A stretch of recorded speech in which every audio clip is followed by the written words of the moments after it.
ಬೆಂಗಳೂರು ಉತ್ತರ ಲೋಕಸಭಾ ಕ್ಷೇತ್ರದ ಬಿಜೆಪಿ ಅಭ್ಯರ್ಥಿ ಶೋಭಾ ಕರಂದ್ಲಾಜೆ ಅವರು ಪುರ ಕ್ಷೇತ್ರದ ಹಲವೆಡೆ ಭರ್ಜರಿ ರೋಡ್ ಶೋ ನಡೆಸಿದರು.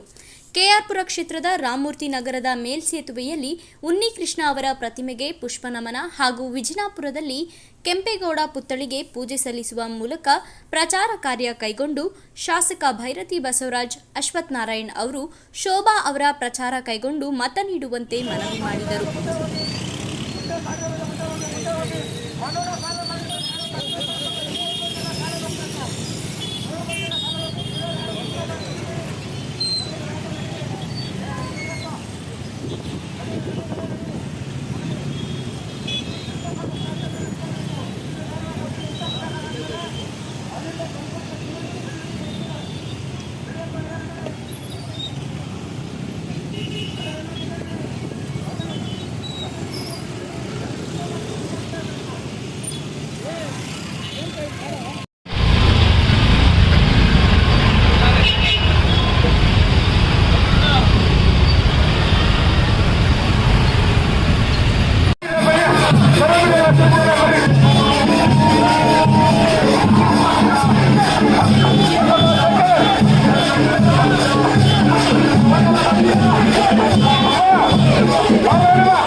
ಇನ್ನು ಈ ಒಂದು ಪ್ರಚಾರ ಕಾರ್ಯದಲ್ಲಿ ಬಿಜೆಪಿ ಮುಖಂಡರಾದ ಬಾಕ್ಸರ್ ನಾಗರಾಜ್, ಮಂಡಲ ಅಧ್ಯಕ್ಷರು ಮುನೇಗೌಡ ಸೇರಿದಂತೆ ನೂರಾರು ಕಾರ್ಯಕರ್ತರು ಭಾಗಿಯಾಗಿದ್ದರು.